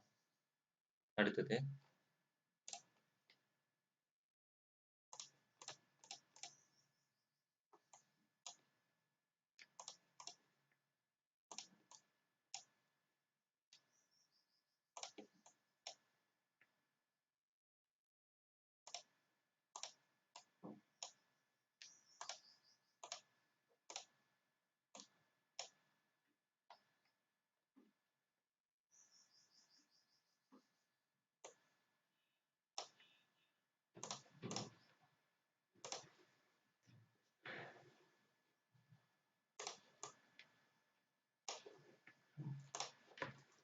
தென்பெண்ணை ஆறு அல்லது தென் பொருணை ஆறுன்னு சொல்லுவாங்க. சரிங்களா? இது கிழக்கு கர்நாடகாவின் நந்திதுர்கா மலை கிழக்கு சரிவில் உருவாகிறது. இதன் வடிகால் பரப்பு பொறுத்த வரைக்கும் சுமார் 16,019 சதுர கிலோமீட்டர். இது தமிழ்நாட்டில் 77% இருக்கு. சரிங்களா? உள்ளது. கிருஷ்ணகிரி, தருமபுரி, வேலூர், திருவண்ணாமலை, கடலூர், விழுப்புரம் மாவட்டங்கள் வழியாக தென்கிழக்கு திசையில சுமார் 247 கிலோமீட்டர் நீளத்திற்கு இந்நதி பாய்கிறது. கெடிலம் மற்றும் பொன்னையாறு என்ற 2 கிளையாறுகள் திருக்கோவிலூர் அணைக்கட்டிற்கு அருகில் வந்து பிரிக்கிறது. சரிங்களா? கெடிலமாறு கடலூருக்கு அருகிலும், பொன்னையாறு புதுச்சேரி யூனியன் பிரதேசத்திற்கு அருகிலும் வங்கக்கடல்ல வந்து கலக்குதுன்னு சொல்றாங்க. அடுத்தது சின்னாறு, மார்கண்ட நதி, வாணி ஆறு மற்றும் பாம்பன் ஆறு ஆகியவை முக்கிய துணை ஆறுகளாகும். இந்த ஆறு உற்பத்தியாகும் இடங்களில் கனமழை காரணமாக திடீர் மற்றும் குறுகிய கால வெள்ளப்பெருக்கை ஏற்படுத்துகிறது. இது தமிழ்நாட்டின் முக்கிய நீர்ப்பாசன ஆதாரமாக உள்ளது. ஆற்றின் குறுக்கே கிருஷ்ணகிரி மற்றும் சாத்தனூர் நீர்த்தேக்கங்கள் கட்டப்பட்டுள்ளன. சரிங்களா? கிருஷ்ணகிரி மற்றும் சாத்தனூர் டேம் எல்லாம் இருக்கு. இது பொன்னையாறு. பொன்னையாறு இந்து சமய மக்களால் புனித நதியாக கருதப்படுகிறது. மேலும் தமிழ் மாதமான தை மாதத்தில் ஆற்று பகுதியாக ஜனவரி மற்றும் பல்வேறு விழாக்கள் வந்து கொண்டாடப்படுகின்றன சொல்றாங்க. சரிங்களா? இப்ப இது வந்து இந்து மக்களின் புனித நதி எதுனா தமிழ்நாடை பொறுத்த வரைக்கும் இந்த பொன்னையாறு தான். அடுத்தது வைகை. வைகை ஆறு தமிழ்நாட்டின் மேற்கு தொடர்ச்சி மலையில வருசநாடு குன்றுகள்ல கிழக்கு சரிவுல வந்து உற்பத்தியாகிறது. இது சுமார் வடிநிலம் பொறுத்த வரைக்கும் 7,741 சதுர கிலோமீட்டர். இப்பரப்பளவு முழுவதும் தமிழ்நாட்டிலேயே இருக்கு. சரிங்களா? ஃபுல்லாவே தமிழ்நாட்டுக்கு மட்டும் தான் பாயுது. மதுரை, சிவகங்கை, ராமநாதபுரம் ஆகிய மாவட்டங்கள் வழியாக பாய்கிறது. இதன் மொத்த நீளம் 258 கிலோமீட்டர் ஆகும். இவ்வாற்றின் நீரானது ராமநாதபுரத்தின் பெரிய ஏரி மற்றும் சில சிறிய ஏரிகள் நிரப்பப்பட்டு பின்னர் ஏரிகளின் வழியாக உபரியும் நீரானது ராமநாதபுரம் அருகே பாக் நீர் சந்திக்குள்ள என்னது கடல்ல வந்து கலக்குதுன்னு சொல்றாங்க. சரிங்களா? ஸோ இங்கெல்லாம் பார்த்தீங்கன்னா இங்க இருக்கும். வைகை ஆறுலாம் பார்த்தீங்கன்னா இந்த இடத்துல பார்த்தீங்கன்னா பாக் நீர் சந்தி கரெக்டாக இந்த இடத்துலயே நமக்கு வந்து கலக்கும். இப்போ வந்து அந்த ஒரு ஒரு நதிகள் இணைப்பு திட்டம் வந்து போயிட்டு இருக்கு. சரிங்களா? அது வைகைக்கும் காவிரியும் வந்து இணைக்கிற இது வந்து போயிட்டு இருக்கு. அடுத்தது தாமிரபரணி. தாமிரபரணி என்னும் பெயர் பார்த்தீங்கன்னா தாமிரம்னா காப்பர் மற்றும் வருண் என சிற்றோடை என்பதிலிருந்து பெயர் பெற்றதாகும். இவ்வாற்றில் கலந்திருக்கும் செம்மண் துகள் காரணமாக நதி நீரானது செந்நிறத்துடன் காணப்படுகிறது. தாமிரபரணி அம்பாசமுத்திர வட்டம் பாபநாசத்திற்கு மேற்கு தொடர்ச்சி மலையில பொதிகை மலை முகடுகளில் தோன்றுகிறது. இவ்வாற்றின் தோற்றம் அகத்திய முனிவரோடு தொடர்புடையதாக கருதப்படுகிறது. திருநெல்வேலி மற்றும் தூத்துக்குடி மாவட்டங்கள் வழியாக பாய்ந்து இறுதியில் வந்து வங்கக்கடல் வந்து கலக்கிறது. சரிங்களா? கரையாறு, சேர்வலாறு, மணிமுத்தாறு, கடனா நதி, பச்சையாறு, சிற்றாறு மற்றும் ராமநதி ஆகியவை இதன் முக்கிய துணை ஆறுகள். தென்னிந்தியாவின் ஒரே வற்றாத நதி தாமிரபரணி தான். ஆல்ரெடி நம்ம பார்த்தோம். சரிங்களா? அதுக்கப்புறம் தமிழ்நாட்டோட முக்கிய நீர்வீழ்ச்சிகள் வந்து இங்கே கொடுத்துருக்காங்க. ஸோ தருமபுரி ஒகேனக்கல், திருநெல்வேலியில பொறுத்த வரைக்கும் கல்யாண தீர்த்தம் மற்றும் குற்றாலம், தேனி, கும்பக்கரை, சுருளி, நாமக்கல், ஆகங்கை, நீலகிரி, காத்ரெட் மற்றும் பைக்காரா இந்த மாதிரி நிறையா வந்து கொடுத்துருக்காங்க. ஜஸ்ட் ஒரு டைம் ரீட் பண்ணிக்கோங்க. சரிங்களா?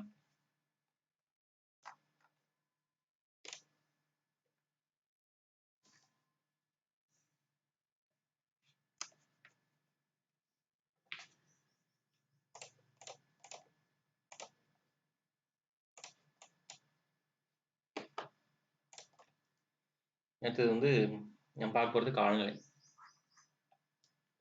கடகரேகை இந்தியாவை 2 சமபிரிவுகளாக நம்ம பிரிக்கிறது நம்ம ஆல்ரெடி பார்த்துருக்கோம். சரிங்களா? இப்படி இந்தியா மேப் இருக்குன்னா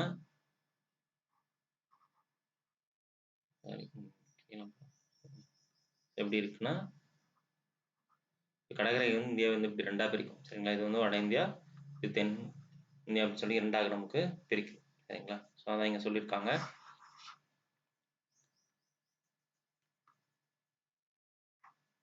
ஸோ 2 சமபிரிவு. தமிழ்நாடு வந்து கடகரேகைக்கு தெற்கே பூமி திரைக்கு அருகிலும் அமைந்துள்ளது என்பதை வந்து ஏற்கனவே நம்ம வந்து பார்த்திருக்கோம்னு சொல்லிட்டாங்க.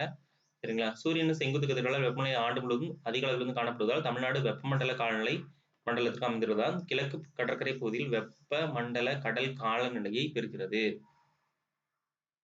கிழக்கு கடற்கரை பகுதியிலிருந்து வெப்பமண்டல கடல் காலநிலை வந்து பெறுகிறது. இந்திய பெருங்கடல் மற்றும் வங்கக்கடல் இரண்டும் கடற்கரையோர காலநிலையில் வந்து தாக்கத்தினை வந்து ஏற்படுத்துகிறது சொல்றாங்க. கிழக்கு கடற்கரை பகுதியில் வெப்பமண்டல கடல் ஆதிக்க காலநிலையும் அதே வேளையில் மாநிலத்தின் மேற்கு பகுதியில் மலைப்பாங்கான காலநிலையும் வந்து இருக்கு. சரிங்களா? மேற்குனா இப்போ இந்த கோயம்புத்தூர் சைட்லாம் சொல்லலாம். சரிங்களா? கோயம்புத்தூர் மற்றும் இந்த பக்கம் ஃபுல்லாமே அதாவது மேற்கு தொடர்ச்சி மலையில கேரளா பார்டர்ல இருக்க ஒட்டி இருக்க தேனி எல்லாமே எப்படி இருக்கும். சரிங்களா? அதனால் தமிழகத்தின் மத்திய பகுதியில் குறைந்த உயரமும் கடலிலிருந்து விலகும் இருப்பதால் அதிக வெப்பநிலை மற்றும் வறண்ட காலநிலை நிலவுகிறது. சூரியன் செங்குத்து கதிர்கள் இடம்பெயர்வதால் தமிழகத்தின் பல்வேறு பருவகாலங்கள் உருவாகிறது சொல்றாங்க. அதே மாதிரி பருவகாலங்கள் வந்து மாதங்கள் வந்து கொடுத்துருக்காங்க. தமிழ்நாட்டோட பருவம் குளிர்காலம் வந்து ஜனவரி பிப்ரவரி, கோடை வந்து மார்ச் மே, தென்மேற்கு பருவக்காற்று வந்து ஜூன் டு செப்டம்பர், வடகிழக்கு பொறுத்த வரைக்கும் அக்டோபர் டிசம்பர். அடுத்தது குளிர்காலம். ஸோ குளிர்காலம்னா ஜனவரி டு பிப்ரவரி மாதங்களில் சூரியனோட செங்குத்து கதிர்கள் பூமி திரைக்கும் மத்தியில் மற்றும் மகர ரேகைக்கும் இடையே வந்து விழுகிறது. இக்காலத்தில் தமிழ்நாடு உட்பட இந்தியா முழுவதும் சாயமான சூரிய கதிர்களை பெறுகின்றன. அதனால் வந்து இம்மாதங்கள் காலநிலை சற்று குறைவாகவே காணப்படுகிறது, குளிராக காணப்படுகிறது சொல்றாங்க. ஸோ தமிழகத்தில் குளிர்காலத்தில் பார்த்தீங்கன்னா 15 டிகிரியிலிருந்து 25 டிகிரி செல்சியஸ் வரைக்கும் வெப்பநிலை மாறுபடுகிறது சொல்றாங்க. இருந்த போதிலும் மலைவாழ்விடங்கள்ல சில இடங்கள்ல வந்து 5 டிகிரி. ஸோ இப்போ பார்த்தீங்கன்னா நியூஸ்லாம் பார்த்துருப்பீங்க, ஊட்டிலாம் பார்த்தீங்கன்னா 0 டிகிரி அப்படின்னு சொல்லி பார்த்தோம். அதெல்லாம் சொல்லியிருக்கோம். நீலகிரி வந்து சில பள்ளத்தாக்குகளில் வெப்பம் வந்து 0 டிகிரியாகவும் பதிவாகிறது சொல்றாங்க. இது குளிர்காலம். ஸோ இது குறைந்த வெப்பநிலை அடர் மூடுபனி மற்றும் மூடுபனி உருவாக காரணமாகிறது. இப்பருவத்தில் வறண்ட வானிலை நிலவுகிறது சொல்றாங்க. அடுத்தது கோடை காலம். சூரியனோட வடக்கு நோக்கிய நகர்வு மார்ச், ஏப்ரல் மற்றும் மே மாதங்களில் நிகழ்வதால் சூரியன் செங்குத்து கதிரானது தென்னிந்தியாவில் விழுகிறது. ஆகையால் பூமி திரைகளிலிருந்து வெப்பநிலையானது படிப்படியாக அதிகரிக்கிறது. தமிழகம் கடகரேகைக்கு தென்பகுதியில் அமைந்திருப்பதால் அதிக வெப்பநிலை வந்து பெறுகிறது அப்படின்னு சொல்றாங்க. பொதுவாக வெப்பநிலையானது 30 to 40 டிகிரி வரை வேறுபடுகிறது. இப்பருவத்தில் குறிப்பாக மே மாதத்தில் தமிழகத்தின் தென்பகுதியில் முன் பருவமழை சொல்றாங்க. சரிங்களா? முன் பருவமழை வெப்பச்சலனம் மூலம் மழையை வந்து பெறுகிறது சொல்றாங்க. ஓகே, அடுத்தது தென்மேற்கு பருவக்காற்று காலம். ஸோ தென்மேற்கு பருவக்காற்று எப்படி உருவாகுதுன்றதெல்லாம் நம்ம அங்கேயே பார்த்தோம், இந்தியாவில் பார்க்கும்போது. ஸோ அது வந்து மார்ச் முதல் மே வரும் சூரியனோட செங்குத்து கதிர்கள் வந்து வட இந்தியா நிலப்பரப்பு அதிக வெப்பத்தை பெறுகிறது. இதனால் வட இந்தியாவின் பகுதியில் வந்து குறைந்த அழுத்தம் வந்து உருவாகுது. இச்சமயத்தில் காற்றானது அதிக அழுத்தம் உள்ள இந்திய பெருங்கடலில் இருந்து வடக்கு நோக்கி வீசுகிறது. இது தென்மேற்கு பருவக்காற்று உருவாக காரணமாகிறது. இப்பருவத்தில் அரபிக்கடலிருந்து வீசும் தென்மேற்கு பருவக்காற்றின் மலைமறைவு பிரதேசத்தில் தமிழ்நாடு அமைந்திருப்பதால் மிக குறைவான மழைப்பொழிவு தான் நமக்கு கிடைக்கும். தென்மேற்கு பருவக்காற்றை பொறுத்த வரைக்கும் நமக்கு அதிக மழைப்பொழிவு இல்லை. சரிங்களா? ஸோ இப்பருவத்தின் மழைப்பதிவு மேற்கிலிருந்து கிழக்கு நோக்கி குறைகிறது. கோயம்புத்தூர் பீடபூமி சராசரியாக 50 சென்டிமீட்டர் மழை பெறுகிறது. எனினும் தென் மாவட்டங்களான கன்னியாகுமரி, திருநெல்வேலி, நீலகிரி மாவட்டங்கள் வந்து 50 முதல் 100 சென்டிமீட்டர் வரைக்கும் என்னது மழை வந்து இருக்குன்னு சொல்றாங்க. கிழக்கு பகுதியில் குறைவான மழை வந்து இருக்கு அப்படிங்கிறாங்க. அடுத்தது வடகிழக்கு பருவக்காற்றை பொறுத்த வரைக்கும் அக்டோபர் முதல் டிசம்பர் வரை மாதத்தின் முதல் பாதையில் இருக்கிறது. மத்திய ஆசியா மற்றும் வட இந்திய பகுதிகளில்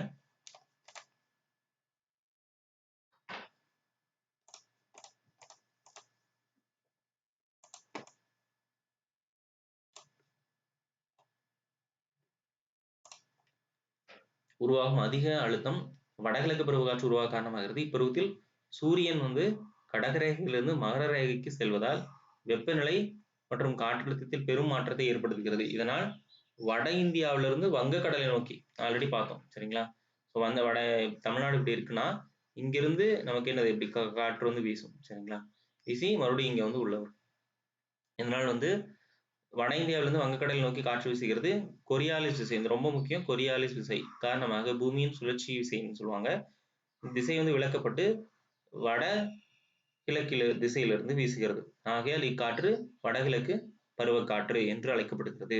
சரிங்களா?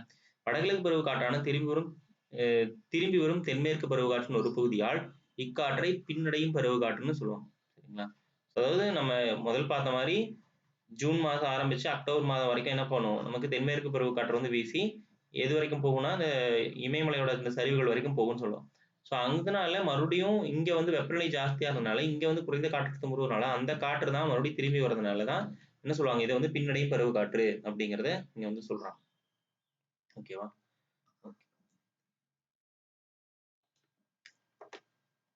இப்பருவம் தமிழ்நாட்டின் மழை காலம் சொல்றாங்க. ஸோ தமிழ்நாட்டுக்கு அதிகமாக மழைப்பொழிவை கொடுக்கும் பருவக்காற்று எதுனா வடகிழக்கு பருவக்காற்று தான். தமிழ்நாட்டின் வருடாந்திர மழையளவு 48% இப்பருவ காலத்துல. சரிங்களா? இப்பருவத்தில் கடற்கரை மாவட்டங்கள் 60%, உள் மாவட்டங்கள் 40 முதல் 50% மழையும் வந்து பெறுகிறது. பொதுவாக இப்பருவத்தில் வெப்பமண்டல சூறாவளிகள் வந்து உருவாகிறது. வங்கக்கடல் உருவாகும் சூறாவளிகள் தமிழ்நாட்டின் கிழக்கு பகுதியில் மிக கனத்த மழையை தோற்றுவிக்கின்றன. தமிழ்நாட்டில் 50% மழை வெப்பமண்டல சூறாவளி மூலமே கிடைக்கிறது. சரிங்களா? புயல் உருவாகிறதுனால தான் நமக்கு மழையே கிடைக்குதுன்னு சொல்றாங்க. ஸோ இப்பருவத்தில் கிழக்கு கடற்கரை பகுதியில் 100 முதல் 200 சென்டிமீட்டர் வரை மழை வந்து பெறுகின்றன. மத்திய மற்றும் வடக்கு மேற்கு தமிழகங்கள்ல 50 முதல் 100% சென்டிமீட்டர் வந்து வரை வந்து மழைப்பொழிவு வந்து பெறுகிறது சொல்றாங்க. ஸோ இச்சூறாவளி காற்றுகள் சில நேரங்கள்ல பயிர்கள், உயிர் மற்றும் உடைமைகளுக்கும் பெருத்த சேதத்தை ஏற்படுத்துகிறது. ஸோ அதான் இப்ப பார்த்தோம் வெள்ளம், புயல் ஏற்படும் போதெல்லாம் இந்த கடலோர மாவட்டங்கள்ல ரொம்ப பாதிக்கப்படுது நம்ம பார்க்கிறோம். சரிங்களா? அடுத்தது வால்பாறைக்கு அருகில் உள்ள சின்னக்கல்லாறு அப்படிங்கிறது தமிழ்நாட்டின் மிக அதிக மழை பெறும் பகுதியாக இருக்கு. சரிங்களா? இந்தியாவின் 3வது அதிக மழை பெறும் பகுதியாகவும் அது இருக்கு.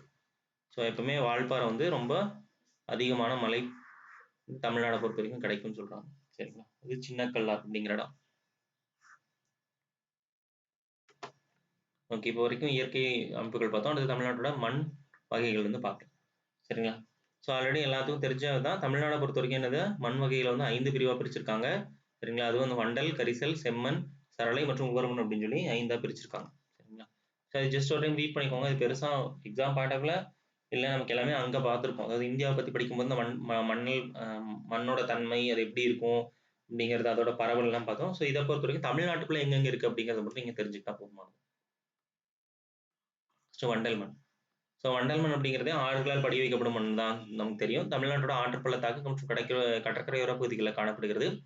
தஞ்சாவூர்ல டெல்டா பகுதி, அங்கெல்லாம் வண்டல் அதிகமா இருக்கும். ஸோ அப்ப தஞ்சாவூர், திருவாரூர், நாகப்பட்டினம், விழுப்புரம், கடலூர், திருநெல்வேலி மற்றும் கன்னியாகுமரி மாவட்டங்களில் இவ்வகை மண் அதிகமாக காணப்படுகிறது.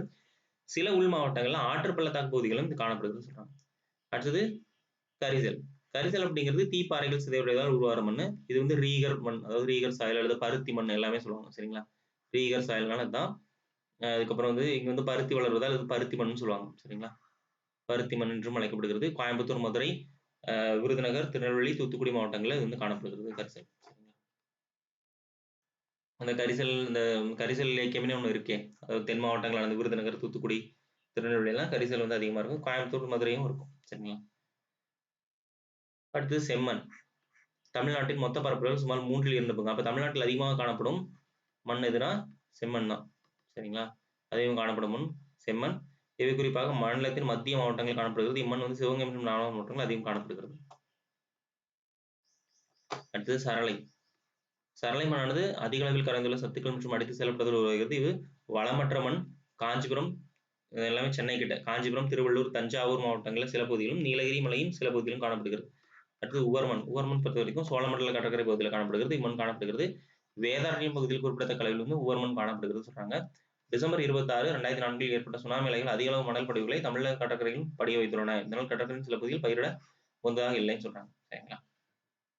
ஓகே, இதான் வந்து மண் பத்தி. அடுத்து மண் அரிப்பு பத்தி சும்மா ஒரு பேராகிராஃப் கொடுத்துருக்காங்க. மண் அரிப்பு அப்படின்னா என்ன? ஒரு மண் வந்து ஒரு புதுப்பிக்க இயலாத வளம். ஸோ ஒரு மண் வந்து உருவாகணும்னா கிட்டத்தட்ட 1000 ஆண்டுகள் ஆகும்னு சொல்லுவாங்க. ஏன்னா பாறைகளால் அறியப்பட்டு அதுக்கப்புறம் அங்க வந்து இலை மக்கு இதெல்லாம் விஷயங்கள்னால உருவாகி தான் மண் வந்து நமக்கு இருக்கும். அப்பதான் வளமான மண்ணா இருக்கும். ஸோ அப்போ ஒரு மண் வந்து அந்த மேல் மண் வந்து போயிடுச்சுன்னா அந்த மண்ணை வந்து உருவாகுறது ரொம்ப கடினம்னு சொல்லுவாங்க. ஸோ அதான் வந்து மண் ஒரு புதுப்பிக்க இயலாத வளம். மேபி இது கூட கேட்கலாம். புதுப்பிக்க இயலாத வளம் மண். ஓகேங்களா? நம்ம வெறும் இது மட்டும் தான் நிலக்கரி இந்த மாதிரி தான் நினைச்சிட்டு இருப்போம். மண் அப்படிங்கிறதும் புதுப்பிக்க இயலாத வளம் தான். ஸோ மண் அரிப்பு ஒரு முறை ஏற்படின் அவற்றை வந்து புதுப்பிப்பது எளிதான செயல் அல்ல.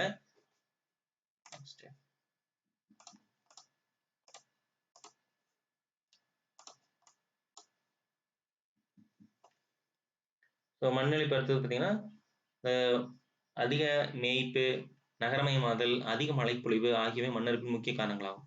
ஸோ மேய்ச்சல் அல்லது காடுகளை அழித்தல், மழைப்பொழிவு இதெல்லாமே காரணம். மண் எரிப்பு வந்து மண் வளத்தை குறைத்து விளைச்சலை குறைக்கிறது. எனவே மண் வளத்தை பாதுகாக்கிறது அவசியம் சொல்றாங்க. அடுத்தது இயற்கை தாவரங்கள்.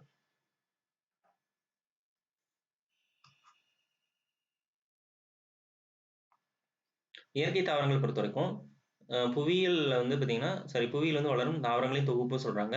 நிலத்தோற்றம், மண்ணின் தன்மை, வெப்பநிலை, மழைப்பொழிவு ஆகியவற்றை கொண்டுதான் நமக்கு என்னது இயற்கை தாவரங்களோட பரவல் மற்றும் இருக்கும். அதான் இங்க சொல்லியிருக்காங்க. ஸோ 1988 தேசிய வனக் கொள்கையின்படி குறைந்தபட்சம் 3ல் 1 பகுதி காடுகளால் சூழப்பட்டு இருக்கணும்னு சொல்லியிருக்காங்க. ஆனா இந்தியாவை பொறுத்த வரைக்கும் அவ்வளவு இல்லை. அதாவது மொத்தம் 100%னா அதுல கண்டிப்பா 33% என்னது காடுகள் இருக்குன்னு சொல்றாங்க. இப்ப இந்தியா அல்லது தமிழ்நாட்டோட காடுகள் பரப்பு பார்த்தீங்கன்னா 20க்கும் கீழே தான் இருக்கு. சரிங்களா? அதனால இது வந்து இன்னும் என்னது ஒவ்வொரு டைம் இந்த கொள்கைகள்லாம் போடுவாங்க. சரிங்களா? வனக் கொள்கை, காடுகள் பாதுகாக்கிறதுக்கு நிறைய கொள்கைலாம் போடுறது. அதான் இது சர்வதேச அளவுகளின்படி 33% இருக்கணும்னு சொல்லியிருக்காங்க. ஸோ அதான் இங்கே சொல்லியிருக்காங்க. 3ல் 1 பங்கு அப்படின்னு சொல்லி சொல்றாங்க. தமிழ்நாட்டோட மொத்த பரப்பளவு விட பார்த்தீங்கன்னா காடுகள் பரப்பு ரொம்ப கம்மியா இருக்கும். 2017ஆம் ஆண்டு ஏன்னா தமிழ்நாடு தான் என்னது அதிக ஒரு நகரமயமாதல் கொண்ட ஒரு மாநிலம் கூட. சரிங்களா? அதனால காடுகள் பரப்பளவு கம்மியா தான் இருக்குன்னு சொன்னாங்க. தமிழ்நாட்டோட உள்ள காடுகள் பரப்பளவு வெறும் 26,281 சதுர கிலோமீட்டர் தான் இருக்கும். மொத்த பரப்பளவு இது 20.21% அப்படின்னு சொல்றாங்க. தமிழ்நாட்டில் உள்ள காடுகள் பொறுத்த வரைக்கும் தமிழகத்தின் பங்களிப்பு இந்தியாவில் மொத்தம் வெறும் 2.99% தான். ஸோ ஈரப்பத பசுமை மாறா காடுகள் வந்து புதற்காடுகள் வரைக்கும் தமிழ்நாட்டில் வந்து காணப்படுதுன்னு சொன்னாங்க. தமிழ்நாட்டில் இருக்க காடுகள் வகைகள் வந்து கொடுத்துருக்காங்க. ஸோ ஃபர்ஸ்ட் 5 இதுவும் 5ஆ பிரிச்சிருக்காங்க. எப்படி மண் வந்து 5ஓ இதையும் 5 பிரிச்சு சொல்லியிருக்காங்க. வெப்பமண்டல பசுமை மாறா காடுகள் சொல்றாங்க. இவ்வகை காடுகள் அதிக மழை பெறும் பகுதிகள் வந்து காணப்படுகிறது.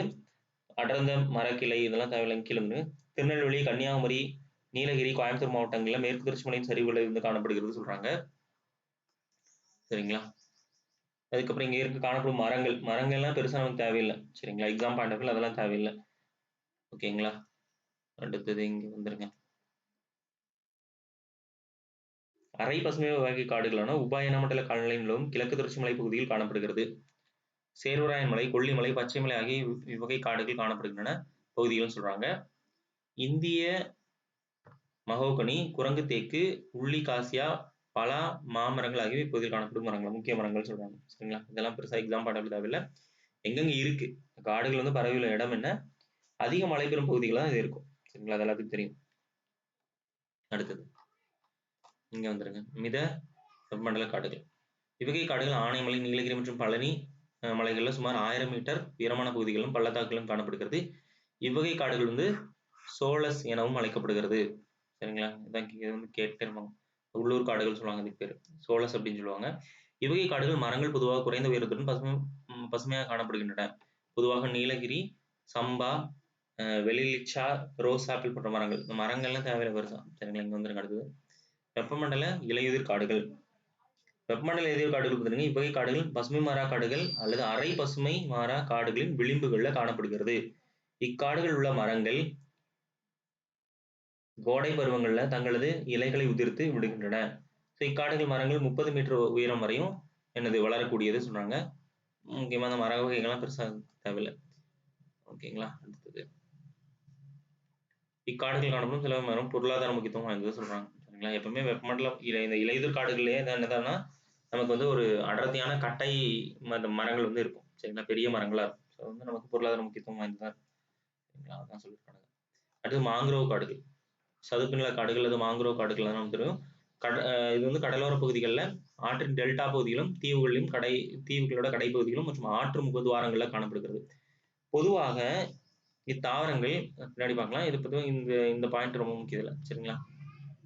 பிச்சாவரம் வந்து சதுப்பு நில காடு வந்து கடலூர் மாவட்டத்துல வந்து சிதம்பரத்திற்கு அருகில் இருக்கு. இப்ப கடலூர் மாவட்டம் இந்த மாவட்டம் சிதம்பரத்துக்கு அருகில் தான் எனது பிச்சாவரம் சதுப்பு நில காடு காணப்படுகிறது. இது பார்த்தீங்கன்னா மொத்தம் 1100 ஹெக்டேர் பரப்பளவில் இருக்கு. கிட்டத்தட்ட 11 சதுர கிலோமீட்டர். உலகின் 2வது பெரிய சதுப்பு நில காடு. வங்கக்கடல் மணல் திட்டுகளால் இக்காடுகள் வந்து பிரிக்கப்படுகிறது. இது அபிசீனியா மற்றும் ரைசோபோரா என்ற தாவர இனங்களை வந்து கொண்டுள்ளது. சரிங்களா? அபிசீனியா, ரைசோபோராலாம் நீங்க சயின்ஸ் படிக்கும்போது, சயின்ஸ்ல பாட்னி படிக்கும்போது பார்ப்பீங்க. அதுக்கான என்னென்ன ஸ்பெஷல் ஃபியூச்சர்ஸ் எல்லாம். சரிங்களா? அதோட சிறப்பம்சங்கள். ஸோ இப்போதைக்கு என்னென்னு மட்டும் தெரிஞ்சுக்கோங்க. அபிசீனியா மற்றும் ரைசோபோரா அப்படிங்கிற தாவரங்கள் வந்து காணப்படுகிறது மாங்க்ரோவ் காடுகள். ஓகே, நெக்ஸ்ட் போகலாம்.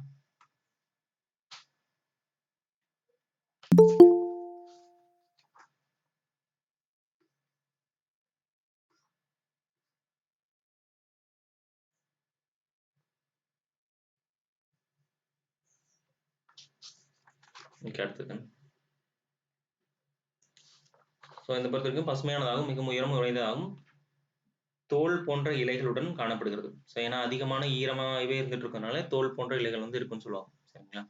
ஸோ இவ்வகை தாவரங்கள் உவர் நிலங்கள் மற்றும் உவர் நீரில் வாழும் தன்மையுடன. ஆசிய மாங்க்ரோ, வெள்ளை மாங்க்ரோ, காட்டுமல்லி, இந்தியன் பிரிவேட் மரங்கள் போன்றவை இங்கு வளரும் முக்கியமான மரங்கள் சொல்றாங்க. பிச்சாவரம், வேதாரண்யம், முத்துப்பேட்டை, சத்திரம் மற்றும் தூத்துக்குடி ஆகிய பகுதியில் குறிப்பிடத்தக்க அளவில் இக்காடுகள் வந்து காணப்படுகிறது. சரிங்களா? இது கடல் மேலாண்மையோட சதுப்பு நிலம். ஸோ சதுப்பு நில காடுகள் வந்து ஏன் கடல் மேலாண்மை முக்கியம்னா, சதுப்பு நில தாவரங்கள் வந்து பங்கு பெறுவது கடல் அலைகள் மற்றும் புயலால் வந்து ஏற்படும் பாதிப்பிலிருந்து கடற்கரை பகுதியில் வந்து பாதுகாக்கிறது சொல்றாங்க. சரிங்களா? மேலும் பவளப்பாறைகளையும் கடலோர புல்வெளிகளையும் மணல் படிவுகளையும் வந்து மூழ்கடிக்காமல் பாதுகாக்கின்றன. அதனால இந்த சதுப்பு நில காடுகள்னு சொல்ற அந்த மாங்க்ரோவ் காடுகள் வந்து ரொம்ப முக்கியமானதுன்னு சொல்றாங்க. சரிங்களா? அடுத்தது வெப்பமண்டல முட்புதர் காடுகள். ஸோ தமிழ்நாட்டில் மிக குறைவான மழை பெறும் பகுதிகளில் காடுகள் காணப்படுகிறது. இக்காடுகள் சமவெளியில் கிட்டத்தட்ட 400 மீட்டர் உயரத்திற்கு மேல் வந்து உள்ள பகுதிகளில் காணப்படுகிறது சொல்றாங்க. இங்க பனை, வேம்பு, கருவேலம், வெள்ளை கருவேலம், சீமை கருவேலம் போன்ற மரங்கள்லாம் காணப்படுகிறது சொல்றாங்க. இவற்றின் புதர் செடிகளும் அதிகமாக காணப்படும். தருமபுரி, ராமநாதபுரம் எங்கெங்க இருக்குன்னா தருமபுரி உள் மாவட்டங்கள்ல, ராமநாதபுரம், விருதுநகர் போன்ற மாவட்டங்கள்ல வந்து காணப்படும். தமிழ்நாட்டோட அதிக காடுகளை பரப்பளவு கொண்ட மாவட்டங்கள். ஸோ அப்போ தருமபுரி தான் அதிக. இந்த கொஸ்டின் கேட்டிருக்காங்க, எந்த மாவட்டம் வந்து அதிகமான காடுகள் கொண்ட மாவட்டம் பரப்பளவு இருக்குன்னா தருமபுரி தான். சரிங்களா? ஸோ அதனால இந்த டேப்லெட் காலம் பார்த்துக்கோங்க. மேபி ஆர்டர் வைஸாகவும் கேட்கலாம். சரிங்களா?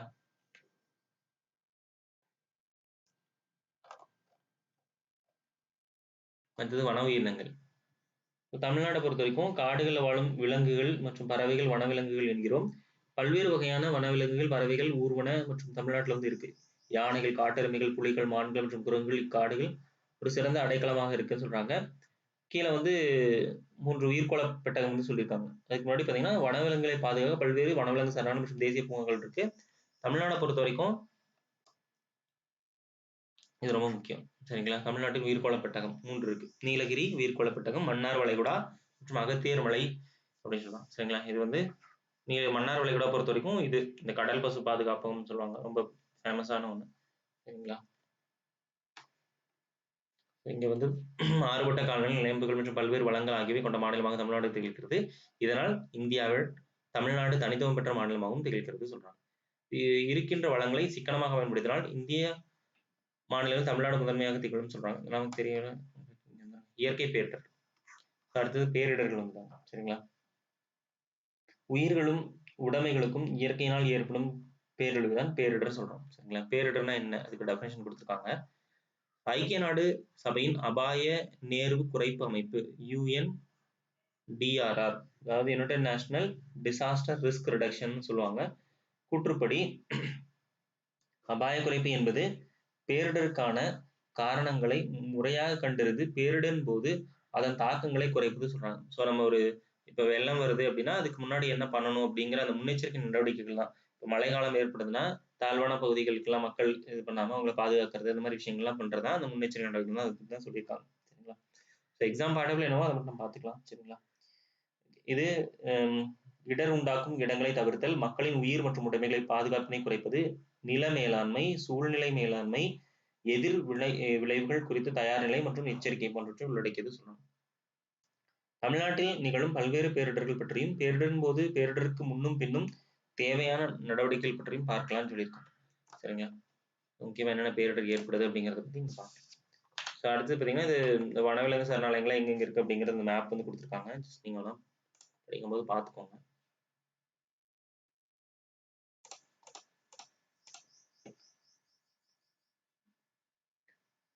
இதுல எக்ஸாம் பாயிண்ட் ஆஃப் வியூ என்னவோ அதை மட்டும் பார்த்துக்கலாம். சரிங்களா? நிலச்சரிவு. நிலச்சரிவுனா எல்லாத்துக்கும் தெரியும். மலைகள் மற்றும் குன்றுகள் ஒரு பகுதியோ அல்லது பாறையோ சரிந்து விழுந்தா அது நிலச்சரிவுன்னு சொல்றோம். நீரானது நிலச்சரிவுக்கு ஒரு முக்கிய காரணியா இருக்கும். ஸோ அது வெள்ளம் ஏற்படும் பொழுது, அதில் அதிக மழையும் போதோ என்ன ஆகும்னா நிலச்சரிவு ஏற்படும் சொல்றோம்.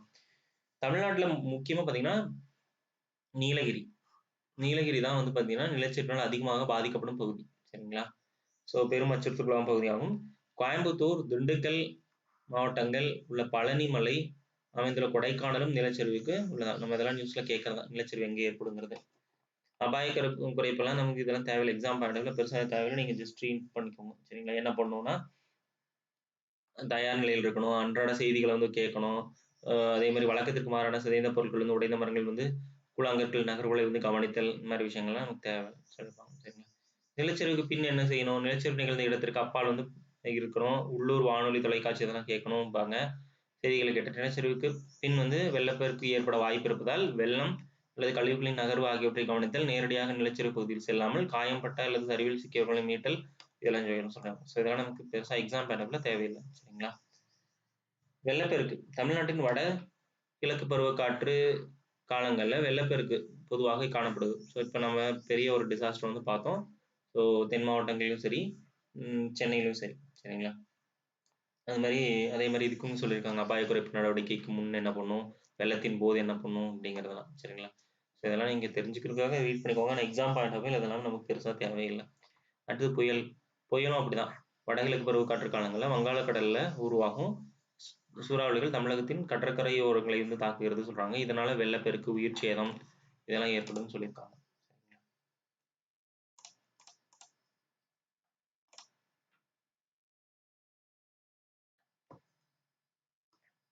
ஸோ பொருட்சேதமெல்லாம் ஏற்படும் சொல்றாங்க. மாநிலத்தின் தொடர்ச்சியாக நடைபெறும் நிகழ்வாகும். புயல் தாக்குதல் தீவிரமான அடிப்படையில் தமிழ்நாடு மிக அதிக மற்றும் மிதமான மற்றும் குறைந்த புயல் மண்டலங்களாக பிரிக்கப்பட்டுள்ளதுன்னு சொல்றாங்க. சரிங்களா? அதே மாதிரி புயலுக்கு முன்னாடி என்ன பண்ணும், புயலுக்கு பின் என்ன பண்ணும் அப்படிங்கிறத சொல்லியிருப்பாங்க. பார்த்துக்கோங்க இதெல்லாம். அடுத்தது புயலுக்கு பின்னர் நிவாரண மையங்களுக்கு மாற்றப்பட்டால் மறுநாள் அறிவிப்புலாம் தேவையில்லை. சரிங்களா? எக்ஸாம் பாயிண்ட் ஆஃப் வியூல தேவையில்லை. கொஷின் பார்ட்லாம் இதெல்லாம் இல்லை. அடுத்து வறட்சி. வறட்சியை பொறுத்த வரைக்கும் தமிழ்நாடு ஒரு நீர் பற்றாக்குறை உள்ள மாநிலம். சரிங்களா? தண்ணிக்கு சண்டை போட்டிருக்கோம் நம்ம தெரியும். ஸோ இது குறிப்பிட்ட பருவத்தில் அல்லது நிரந்தரமாக காணப்படும் ஒன்று. நமது மாநிலம் நீர் தேவைக்கு பருவமழையை வந்து பெரிதும் நம்பியுள்ளது. இப்பருவமழை பொய்ப்பு வறட்சியின் பேரழிவுக்கு வழிவகுக்கிறது. நீர் பற்றாக்குறை கையாள்வதற்கு அல்லது சரி செய்வதற்கு மழைநீர் சேகரிப்பு, நீர்வள பாதுகாப்பு முறைகளை வந்து தீவிர முறையில் வந்து பின்பற்ற வேண்டும். சரிங்களா? மழைநீர் சேகரிப்புலாம் ரொம்ப முக்கியம். யாரும் பெருசா ஃபாலோ பண்றது இல்ல. ஓகே. நீர் சேகரிப்பிற்கான சில வழிமுறைகள் வந்து சொல்லியிருக்காங்க. சரிங்களா? நீர் மாசுபடுதலை வந்து தடுத்தல். இதுதான் பெரிய இருக்கு தமிழ்நாட பொறுத்தவரைக்கும். நீர் மாசுபாடுதல். சரிங்களா? கழிவு நீரை வந்து கலக்கிறது, ஆறுகள்ல வந்து இந்த மாதிரி விஷயங்கள் நடக்குது. அதுக்கப்புறம் நீர் மறுசுழற்சி. மறுசுழற்சி வந்து நம்ம பண்றதே கிடையாது நீரை பொறுத்தவரைக்கும். சிக்கனமான நிலத்தடி நீர் பயன்பாடு. இதுவும் தமிழ்நாட பொறுத்தவரைக்கும் இல்ல. மக்கள் தொகை கட்டுப்பாடு. ஸோ இது வேணா மேபி தமிழ்நாட பொறுத்தவரைக்கும் இப்போ வந்து கம்மியாயிருக்கு. மரபு வழி நீர் வளங்களை வந்து புதுப்பித்தல். மரபு வழி நீர் வளங்கள்னா என்னது? இந்த கிணறுகள், ஏரிகள், குளங்கள் இதெல்லாம் வந்து நம்ம என்ன பண்ணணும்? புதுப்பிக்கணும். நவீன நீர்ப்பாசன முறைகளை வந்து பயன்படுத்தல். அதாவது சொட்டு நீர் பாசனம், தெளிப்பு நீர் பாசனம் இந்த மாதிரி விஷயங்கள்லாம் வந்து கண்டிப்பா பயன்படுத்தணும். காடுகளை வந்து பரப்பலை வந்து அதிகரிக்கணும். சரிங்களா? அப்புறம் பயிரிடும் முறைகளை வந்து மாற்றுதல். அதிகமான நீர் எடுத்துக்கக்கூடிய பயிர்களை வந்து பயிரிடாம அதுக்கு தகுந்தாப்புல பயிர்கள் வந்து பயிரிடணும்னு சொல்றாங்க. சரிங்களா? வெள்ளப்பெருக்கு மேலாண்மை, புவி வெப்பநீர் பயன்பாடு போன்றவை நீர்வளத்தை பாதுகாக்கும் சில வழிமுறைகள் சொன்னாங்க.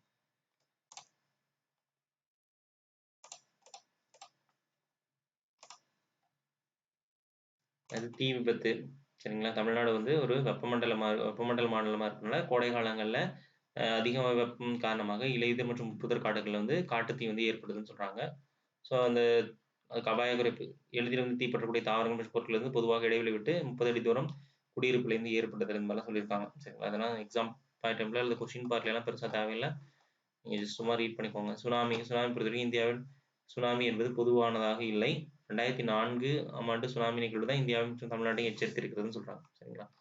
அதே மாதிரி சுனாமிக்கு முன் என்ன பண்ணணும், பின்னாடி என்ன பண்ணணுங்கிறதெல்லாம் சொல்லியிருக்காங்க.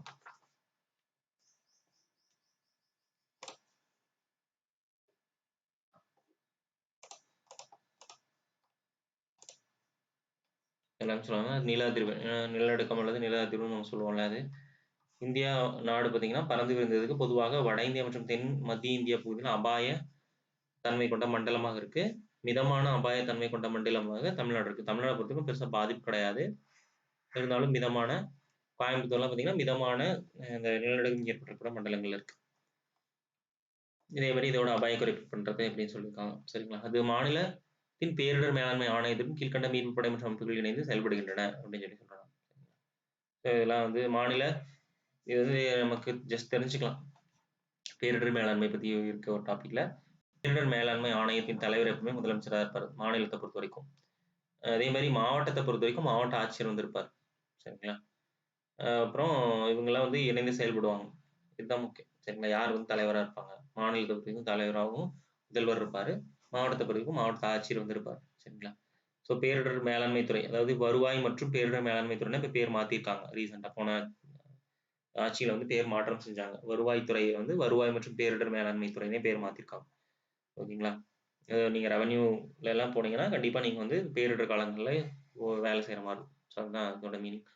ஸோ அப்ப காவல்துறை, வனத்துறை இவங்களாம் இணைந்து செயல்படுவாங்க இங்க சொல்லியிருக்காங்க. ஓகேங்களா? ஓகே, அடுத்து நம்ம டேரக்டா புக் பேக் கொஸ்டின்ஸ் போயிடலாம்.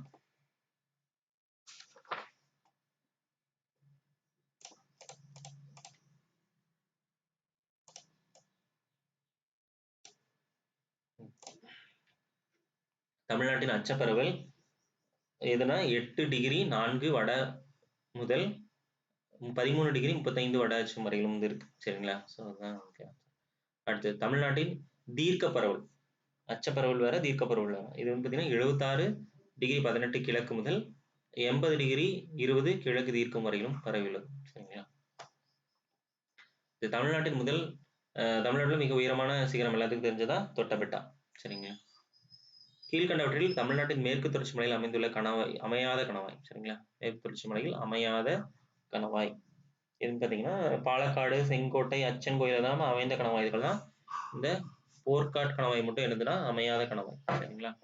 அடுத்தது கீழ்கண்டவற்றில் அரபிக்கடல்ல கலக்கும் ஆறு. அரபிக்கடல் எல்லா ஆறுகளும் என்னது நம்ம சொன்னோம், இதுலதான் கலக்கும்னு சொன்னோம். அதாவது வங்காள விரிகுடால தான் கலக்கும். அரபிக்கடல்ல கேரளா சைட்ல கலக்கிறது வந்து பார்த்தீங்கன்னா பெரியார்.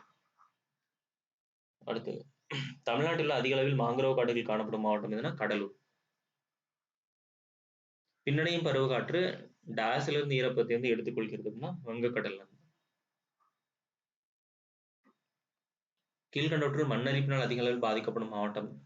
ஆக்சுவலா தப்பா கொடுத்துருக்காங்கன்னு நினைக்கிறேன். ஆக்சுவலா நமக்கு ஆல்ரெடி என்ன பார்த்தோம், நீலகிரி பார்த்தோம். சரிங்களா? இங்கே ஆப்ஷன்ல இல்லை. அது தமிழ்நாட்டின் அதிக பரப்பளவில் காடுகளை கொண்ட மாவட்டம் பொறுத்த வரைக்கும் தருமபுரி. ஆல்ரெடி பார்த்தோம், இந்த டேப்லர் காலம்ல பார்த்தோம். சரிங்களா? நீலகிரி மற்றும் தருமபுரி மாவட்டங்களுக்கு இடையே காணப்படும் பீடபூமி பார்த்தீங்கன்னா கோயம்புத்தூர் பீடபூமி.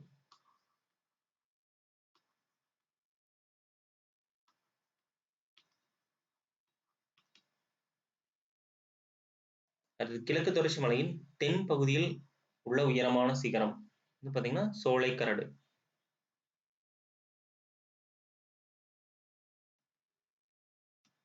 சோலைக்கரடு.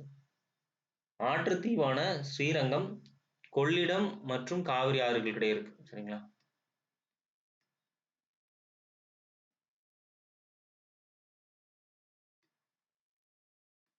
காவிரி ஆறுகள் இருக்கு. தமிழ்நாட்டோட மாநில வளங்கள் எல்லாத்துக்கும் தெரியும், வரையாடு.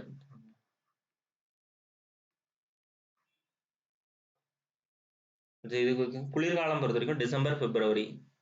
கோடை காலம் வந்து பார்த்தீங்கன்னா மார்ச் முதல் மே வரைக்கும். தென்மேற்கு பருவக்காற்று பொறுத்த வரைக்கும் ஜூன் டு செப்டம்பர். வடகிழக்கு பருவக்காற்று அக்டோபர், நவம்பர். மாஞ்சாறுல வந்து பார்த்தீங்கன்னா முன்பருவமழைன்னு சொல்லுவாங்க. கூட்டுறவு பொறுத்த வரைக்கும் தமிழ்நாடு தென்மேற்கு பருவமழை காலங்களில் அதிக மழை பொழிவை பெறுவது இல்லை. இது சரிதான். காரணம், இது மேற்கு தொடர்ச்சி மலையின் மலை மறைவு பிரதேசத்தில் அமைந்துள்ளது. அதுவும் சரிதான்.